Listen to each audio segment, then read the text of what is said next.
Naples 3, FC America CFL Spurs 0. FC Naples advances to the third round of the U.S. Open Cup. Paul, how are we feeling about this Open Cup craziness? The Open Cup has taken storm inside of our group chat, as you know, and it's just been a lot of fun watching all the games and learning more about the tournament. Obviously, I knew about the history and how long this has been going. If you think that the USL League One is a crazy crapshoot of a league, the U.S. Open Cup really brings that full tilt because it's just been upset city, some lower tier semi-professional teams taking good League One and championship sides to the brink. So excited to get the MLS involved in the next round. Disappointed that they're only sending half of the league. I think that's really shameful for the MLS. So, but yeah, it's been so much fun. Yeah, it really has been. We had it on tonight, Wednesday, and we were watching. I think it was the Detroit City against was it Flint? Yep. They were playing, Yep. and my wife said, "Oh, it looks like they're playing in a high school stadium," and I said, "Yeah, it's because they are." Which was a lot of fun. Yeah, this Open Cup, like you said, it's been a ton of fun. So much history involved with it, and to see us advance now into the third round of 32, taking on an MLS side, it's pretty exciting. Yeah, and watching these games, it makes our wins look better because I'm watching teams struggle with these semi-pro teams left and right, like I said. So, we both anticipated that the game we saw is the game that we wanted to see, but it very easily could have not been because that's what we're seeing in the MLS Cup. A lot of low scoring games going to extra time, going to PKs, and it was a great win for the club. Yeah. Let's get into this win. Mhm. We saw the starting 11. It's kind of what we expected, a full strength lineup. Normal starting 11, I would say, for a league match. He didn't really hold anything back. He said, we're going to take it to these guys and we're going to make sure we advance. What did you think of that move of a full strength starting 11 and not getting really any rotation for that midweek game? Yeah, I think it showed the importance of the U.S. Open Cup to the club. I think that there was probably talks within the organization about how important winning this game was, and now with the prospects of hosting an MLS side, what that would do for the club, the stage that it would put us on is super important to the club. And it's always fun seeing teams put the best foot forward in cup matches because they are really fun. They are special. It's important to the lower sides too to get that experience. So I will reverse my stance on Backstein starting because he's just a 90-minute merchant right now. So kind of like that starting 11 and would love to see that on Saturday. Yeah, same. That's what we wanted to see. We wanted to we kind of expected that after we saw a rotated squad on Saturday. So to see that starting 11 and to see everyone play really well, I think we were about 20 minutes in, and CFL, I don't even know what to call them. FC America will shorten it. They've got quite the name. I think they were a step up from Red Force, who we played in the first round, but they still are not at our level, and I think we really showed that. About 20 minutes in, they looked gassed because we were just taking it to them, and they really had no response. They did get forward a couple times. I think they had a corner late, which was kind of funny to see, and we dealt with everything they kind of threw at us. But yeah, happy to see that strong starting 11, and it didn't take long for us to get on the score sheet, and it was our boy Farine with probably what will be the easiest penalty call for a referee to make of the season. I think it was a minute and a half in, and he just the guy came through, got zero ball, just took his legs out from under him. I thought that was, I was it kind of happened close to me because we were still walking around into the beer garden, and I saw that and was like, oh, that's easy. Boom, penalty. I don't know what the players were really complaining about. What did you think of the penalty from It's TV? so funny that you say that because I wrote down soft penalty. And I think if that happened against us, I would have been upset. It agreed that it's a foul. I think it was a foul. I think it was just harsh. And again, this goes back to like as an official, I think we all know that it does take a little bit more in the box to actually point to the spot. And I just think Farine goes down way too easily. And I think he scores if he fights through the contact regardless. So maybe that's what the ref saw was like he was going to score and got taken down. Um, I think you would have been able, if it happened on the reverse, you would have been able to talk me down and be like, that was a foul. But watching it live, watching the replay, I would say watching the replay, I thought that it was a tad light. Yeah, see, I thought he tried to play through the contact. I mean, he got his legs swept out from under him and still managed to get a shot off. And it was a pretty easy save then for the keeper to make. And by the time I think the keeper was making the save, we heard the whistle go for the penalty. I think it was so quickly into the game too that was the only holdup that I had was, okay, it's a minute and a half in. Are we actually going to get this penalty call? Because you could see as a referee, okay, we're a minute and a half in. Am I going to be hesitant to give a team a penalty and kind of change the game that early? But for me, it was clear as day penalty. And then we had talked too in the preview show about I at least want to see Farine finally get a goal. And he stepped up to the penalty. Great penalty, little stutter step, no look. Gets the keeper to go one way, he goes the other. Great finish, and he finally gets his name on the score sheet after a long time and well earned for him. Yeah, at the end of the day, the call was made. I'm happy about it because it was for our team.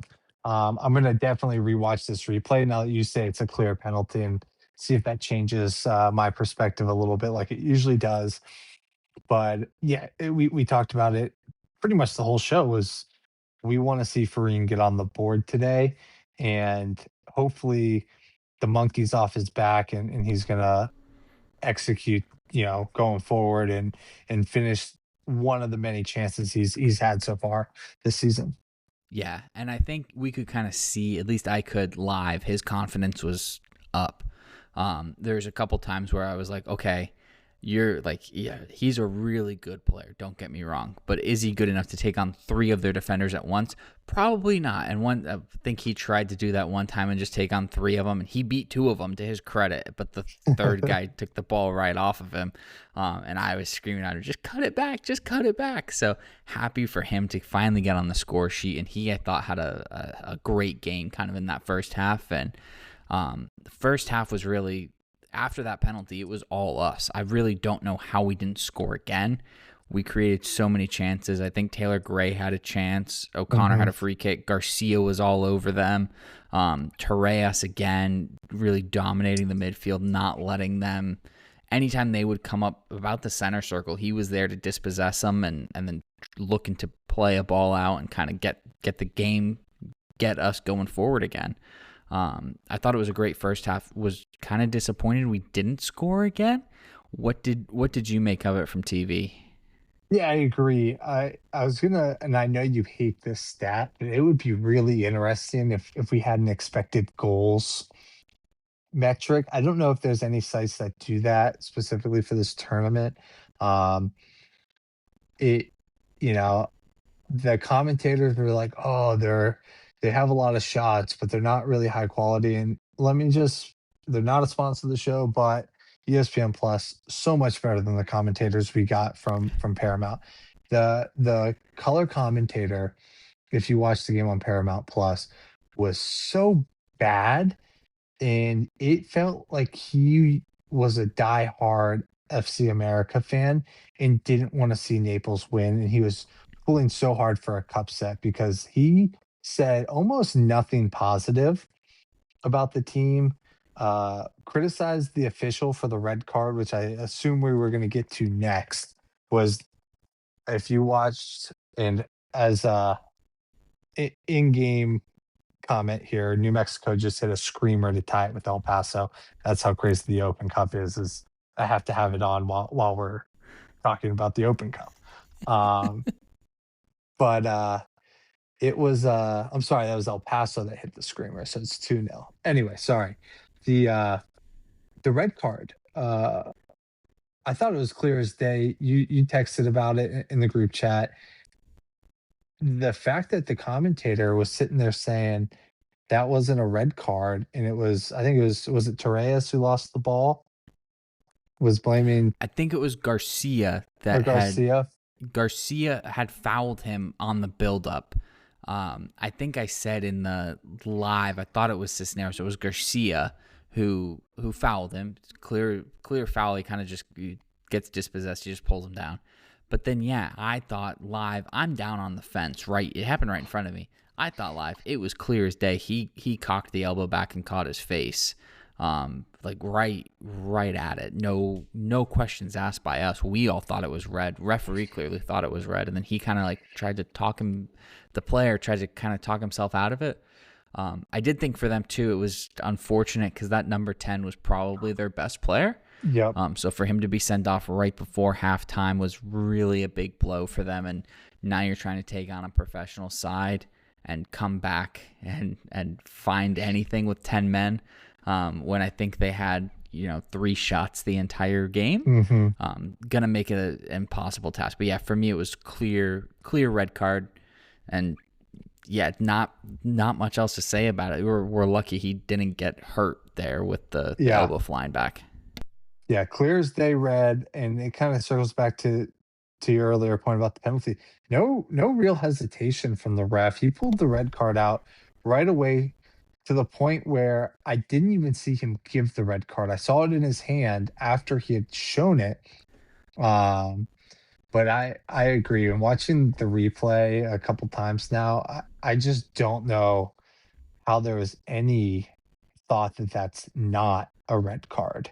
Yeah, you look back at the player, you throw a high elbow, connect with the face. Yeah, that's again, a couple really bad bounces for our opponent. The early PK and then that.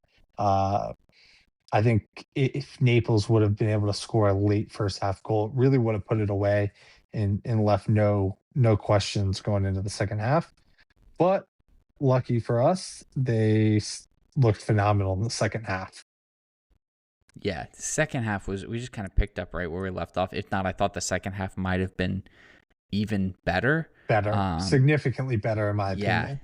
We were really moving the ball, and I couldn't tell if that was any tweaks at halftime that we made tactically, not so much in the formation, but just some I couldn't tell, or if FC America was just that much more tired and gassed, and we saw them make a change right at halftime, and then a change to start the second half.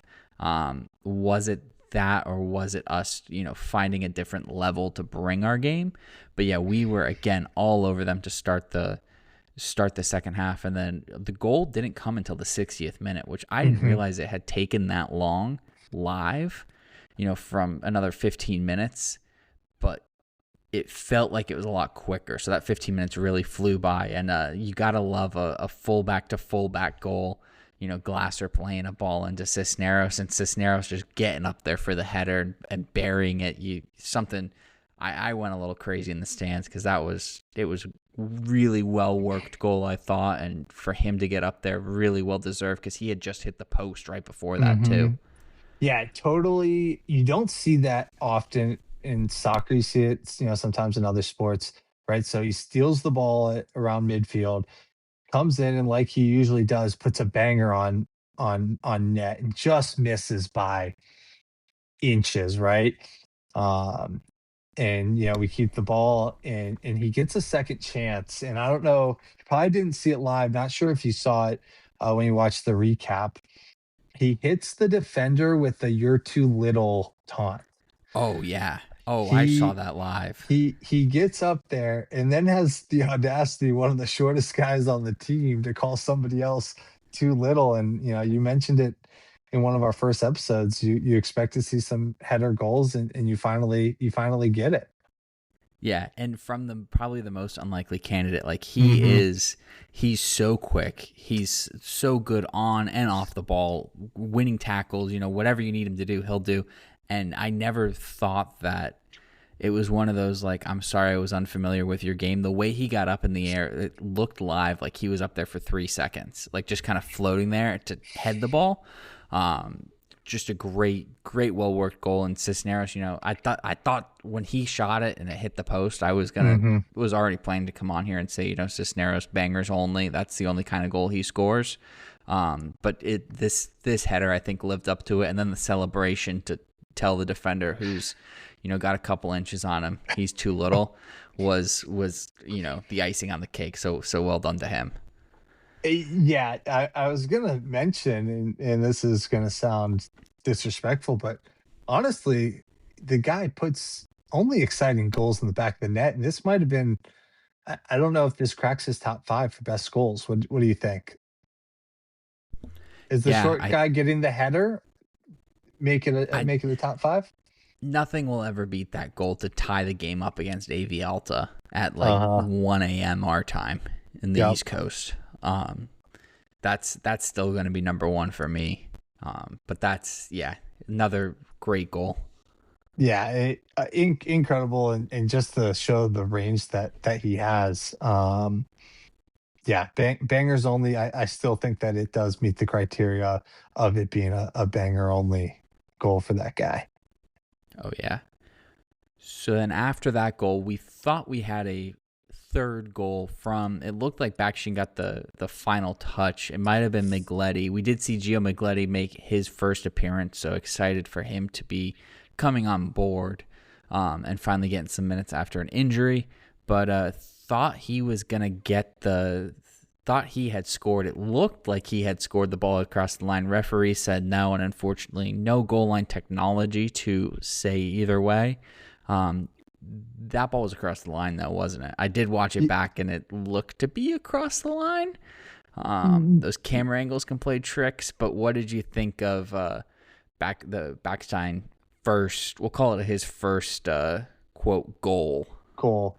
Yeah. So to put some background on it, I once again did what said I would not do, and I did have to run an errand at about the 30th minute, so I did have to pause it. In correction from last show, because I was getting some heat. We weren't watching Summer House, we were watching Southern Charm. So to some, that might make a big difference. To me, clearly, it isn't. But so I was getting some heat in our group chat for once again abandoning the team mid match. But uh, so you texted me that ball's across the line, right? And I thought you were talking about the Cisneros goal, and I was like, "What are you watching? That clearly hit the post." And then we get to that point, and I'm like, "Oh yeah, that was a goal, 100%, no doubt in my mind." I The only thing I will say is with that angle, you're so far away, and you're behind the line, so that ball might have just been on the line, but by the way the players celebrated, I don't think there's any doubt that that should have been Backstein's first goal. Yeah, that's live. It looked like it was clearly across the line. I think everyone that we were with thought it was across the line. I'm surprised they didn't hit the lights and start doing the fancy light show that they do when they score the goal. Um, yeah, So thought it was across the line. we don't have goal line technology, but would you like us to implement something like they have in hockey, where there's a guy with the little red light when the puck crosses the line? He when the ball crosses the line, he dings the light. Do we need somebody back there doing that? Seeing as I think this is the first time we've talked about a close goal line decision on this show, no. I think that would be a waste of money unless you can find two guys to do it for free. Um, it does bring up the I know two guys that might I do it for I free. do know two guys that would do it for free. Maybe we could somehow get like cameras in the goal too and institute coaches challenges or something as well. They've been Only trying that version of VAR out with coaches challenges. Would love to see that make its way to USL 1. Yeah, only at Paradise Sports Complex though. Different rules at our home stadium. I will say the one positive they did say about Naples on the broadcast was how awesome of a venue and how great the fans were. So we did get that shout out, but I do think that was the play-by-play guy, not the color commentator. So And I don't know if it showed through on the camera, but it did. the sunset was amazing on Tuesday night. It We it in the beer was garden looking over at it, it was phenomenal. So to have that as a backdrop was pretty cool. peak Naples for you right there. Yes. Then we finally got Backstein on the score sheet, 90+2. That kind of felt like I think it was Gray that played him the ball. It Um, was. but it felt like Gray's goal against Red Force in the last round, where it was just game's pretty much won at this point, and he had so many chances in the short time he was on, but finally got his goal, was able to celebrate, and then the final whistle went, and yeah, we're moving on. Were you as the Backstein supporters club, or Backstein, however you say it, Paul? As the number one fan, how excited were you for that goal? I, so I had to go back to all the games so far and just see how he's done. 'Cause you're right, it feels like he scored every game. And he has only scored as a sub. He has not scored in the starting 11. And I believe all of his goals have come late in the game, 80th minute plus. So to have that type of asset on your bench that you can be down a goal in the 80th minute, knowing you got somebody that loves to score in the 85th plus. He should have scored, I think, in the 89th or 91st. A play or two before he did score, he put one just wide that I bet he wants back. That he should have had a hat trick. But yeah, it was awesome to see his name pop up on the score sheet. Naples definitely deserved more than 3 goals in that one. I think they deserved at least what I predicted, which was a 4-0 victory. Um, so we were talking before, we clicked play as or record as we usually do, but we didn't go into it this time, which is rare. Are you the fact that we only scored 3 goals in that game, is that a concern for you? Or is all the chances, you know, you're excited about that and eventually those will start to fall? Yeah, I think it was the creation of so many chances, and this is still, we were able to get the job done. We got 3 goals, like you said. We kind of had goals from all over. We finally got a header goal. We had a penalty, and then Backstein's just like a cross being played in and doing what he does best in finishing those. 14 total shots on target, 31 total shots. So about half of our shots were on target. And I think we're creating so many chances. We saw it in Madison. If we hadn't scored any of them, I would be concerned. But I think we are capable now of scoring, and we're kind of figuring that out. In the regular season, we haven't really had a problem scoring. We finally got shut out last week against Madison, but like we talked about, we created so many chances. I think it's going to be one of those where we're not necessarily scoring a lot of goals a game, but we're scoring, much like last season, we're going to score enough in order to win the games, or at least draw the games. Mhm. That's kind of what I think our MO is, and not, we're not going to win games 8-0. I think we'll win games 2-1, 2-0 kind of thing. Yeah, and it is interesting because that Taylor Gray cross, I rewatched it. I thought it was brilliant live, and just kind of just froze the defender there. So it is curious that maybe a better center back knocks that away, but the curve he put on that and the spin, the whole thing was a beautiful build up and a well deserved goal. Yeah, I'm with you. I think that we're going to be a team that's, I do think that we're going to average more goals. It'll be interesting at the end of the year to see if we score more goals this year than we did last year, because I think we're getting higher probability chances than we did last year. Last year, we were so reliant on Hender Long to do something amazing. And now it feels like we got 4 or 5 guys that um, can score from a multitude of ways. So Um, again, never going to complain about a 3-0 win, and looking forward to what the team can bring to the pitch this weekend. Yeah, so now we are on to the round of 32. We will, from what we've been trying to read on U.S. Soccer's website, it's very confusing, the draw, and by the time I think this episode comes out, the draw will have been done because it's happening Thursday morning at 9 a.m. live on the Golazo network.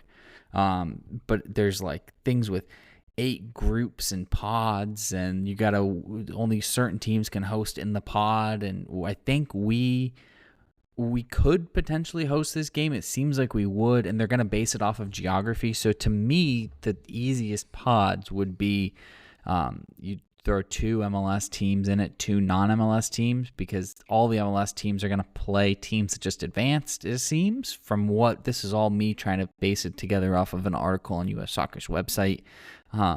Atlanta and Orlando would be the 2 away teams, but I don't know who the third geographic team would be that advanced. So TBD on that one. But what MLS team would you most want to play, Paul?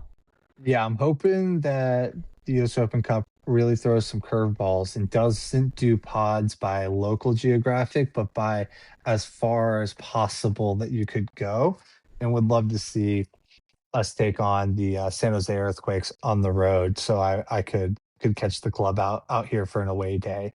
Um, but honestly, before I give my answer, I do wonder: would you rather play an MLS team, which is obviously going to be a tall task, or would you rather play a USL League One or championship side that we think we could catch? I think I want to play the MLS team. I think this is the same spot. We made it 3 rounds last year. There's one less round this year, so you could say we made it further this year. But bring on, to be a team that's in their second year ever, bring on the quote best of the best. I mean, we've talked about on here how MLS is dead, and we hope the MLS fails and goes up in flames, and that's what we predict. Let's take on the best of the best. Let's go take on an MLS team and see how we stack up. You wouldn't expect them to go full force, so even if they do, and Matt Poland's got a history of beating. We can't forget he beat the Chicago Fire with Chicago when he was the manager of Chicago House in Nisa. So, he's got history of beating MLS teams. So let's go knock off an MLS team. Let's cause a cup set, and let's go do this. Yeah, I agree. If we're gonna play at home, I would love it to be against an MLS side. I think you're right. Based on what I've heard and how the MLS has talked about this tournament, it will not be the ones that go out there for the MLS side, at least at first. And something tells me that if we got Orlando City or Atlanta United, they might be putting some of those regulars in the 70th minute. But soccer's a weird sport. If we can just hang on, have the draw, get to penalties like we did last year with Tampa, with the Rowdies, and maybe we get the cup set in penalties. But to answer your question, I do think it would be cool to play Orlando City. I think you'd get some fans coming down. So I think the environment at Paradise Sports Complex would be awesome. I also think that we would have some fans potentially go to Orlando if we play at Orlando. So that's kind of where I'm at. Hoping to see Orlando, and we can have the rivalry like the Everblades have with the Solar Bears. Yeah, I would love that. Start another rivalry. We're all for creating rivalries here out of nothing. So yeah, let's go beat Orlando. Is it 27 that goes north from the middle of nowhere up to Orlando? Is that the back road? Is that? I think so. 27 and 17, I think both do. So maybe it's the We'll have to. That will be the Highway 27 rivalry game. I love it. Do you have a preference on who we face? I think I'm with you. I'd love to play Orlando City. And to have them at home would be really cool, like you said. Same with Atlanta United. Atlanta United's won. Orlando City's won this tournament once, I think. Atlanta United has as well. I want to say Atlanta United's won MLS Cups, so it would be both are pretty storied franchises, if you will, in MLS. storied as that you can be in that league. Um, so would love to play either of them, or even maybe an away day to Charlotte FC, and any of them really. Or who knows? Maybe we will get San Jose Earthquakes for you, Paul. Would be would be electric. That would make the FC Naples season for me. But I'll just hold out hope that we'll face them in the finals. Yes, yes. Maybe that game would be at home for us then too, and you would have to travel across the country. Maybe you could hop on the plane with the Earthquakes. With the Earthquakes. So that brings us to, before we get too far ahead of ourselves, that game will be either the 14th or 15th of April, so about 2 weeks for that one. We play at home again this Saturday against Greenville Triumph. Greenville having an okay season. They have lost their first game against Chattanooga 2-1 at home. They lost in the Open Cup first round to Asheville City 3-1, but since then they've kind of found their stride, beating the New York Cosmos 3-2 and Westchester SC 4-2 over the last 2 weeks. So they currently sit in third in the table, having played 3 games on 6 points. What are you looking forward to in this one? Yeah, I'm looking forward to the back line here getting a challenge. So they've allowed 2 or more goals in all their games so far this season. 2, 3, 2, and 2. So I'm sorry, they've scored. So they have a lot of goals. So I'm excited for our offense to see if we can get 2 or 3 past them. But they have scored 9 total goals in 4 games across all competitions. So they can score the ball, it seems like. Again, I have not watched them so far this year. Don't know exactly what they bring, but you see those score lines, back-to-back games, 3 and 4 goals. So seeing how the back line really gets tested, it seems like this is the best offense we've come across so far this season. Um, Madison's a good team, not great offensively. And then you get the cup game where there was nothing really difficult. So I think we'll get a lot of answers about the back line. They've had a few games now, I think 5 games together. So looking to see how the back line handles it. Yeah, they've got a couple of real veterans kind of in the middle of their squad, and then like you said, they're able to score goals. It looks like they're going to play a 4-2-3-1 is typically what they do, and yeah, they're going to be open at the back, I think. Maybe there for the taking. Maybe we get back to old classic FC Naples hit him in transition style play, but they don't seem like a team that really likes the ball either. So it's going to be a lot like that Richmond game, I think, where neither team really wants the ball. They like to play on the counterattack, and that's where most of their goals come from is, playing the ball out wide, getting balls into the box, and trying to finish chances. Hopefully like you said, it's going to be a good test for our back line. Hopefully our back line can stand up better than theirs, and then our strikers can get the job done better than theirs can. I think that's what you got to hope for in this one. What lineup are you looking for? Are you kind of looking for that super strong lineup similar to Tuesday on less rest for those guys, or you think he's going to rotate the squad a little bit? It's always a difficult question. We do get playing Tuesday instead of Wednesday. We do get that extra day of rest. We don't have to travel. Um, haven't had to travel. I think I want to see the lineup we put out there um, on Tuesday. I I have now switched my stance, like I said earlier, where I do like Backstein coming off coming off the bench late, and we're Mm-hmm. still early in the year. He's done a really good job with subs and some rotation already this year. I think that this is an opportunity to keep the momentum going against the solid team at home that you want to pick up 3 points against. If this game was in Greenville, I'd be more open to that squad rotation between playing a midweek game and having to travel. But um, yeah, I think I want to see the top lineup, what we think is our best squad right now, and take it to Greenville. Yeah, I think I'm with you there. I can't really see many other changes other than, maybe you start Cerro and Oso in there somewhere in the midfield and have some guys coming off the bench. But I don't know who you would swap out to do that. So yeah, I think we play a lineup very similar, maybe one or two changes from Wednesday or from Tuesday night. Go at them, get the lead early, and then knowing that we have those threats off the bench with Backstein and then Migletti as well.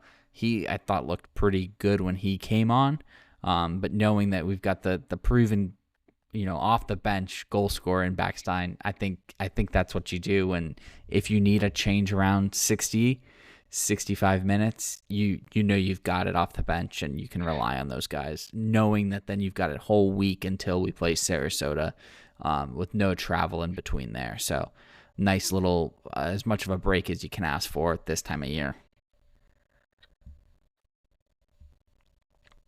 All right, you ready for scoreline predictions? Who do you like in this one? I'm going to go. This is going to be a fun one. If you're in town, make sure you go to this game. If you're skeptical soccer doesn't produce a lot of goals, I'm going 3-2 Naples in this one. I like a couple goals early. I like a goal early, first 15 minutes type deal. And then we're going to see a little bit of a lull. And then in classic fashion, there'll be a last 15 minutes of the first half. We'll see the second. And I don't know who's going to score a winner, but I like us getting, we all know who it's going to be. Backstein in the 88th minute to put us up 3-2. I like it. I was pretty similar. I was going to go 2-1. I think both backlines are actually going to step up for this one. I think we get the last laugh again with Backstein or maybe even Migletti coming off the bench to find that late winner, and then we're going to hold on to the lead this time. Like you said, late 80th, maybe stoppage time winner even. Add some even more excitement. Would love to see that. Yeah, I think it's a game that 3 points would be great, but the way Greenville seems to be playing, I would happily, right now, take a draw, no questions asked. Let's keep picking up points in the league. Yeah, we're at that time of the year where, this is a good team with the way they played the last two games. And we're looking good. The gritty win, the tough loss, and then a win where it was all us. I think that this is one that 3 points is a very real possibility, and we should look to capitalize.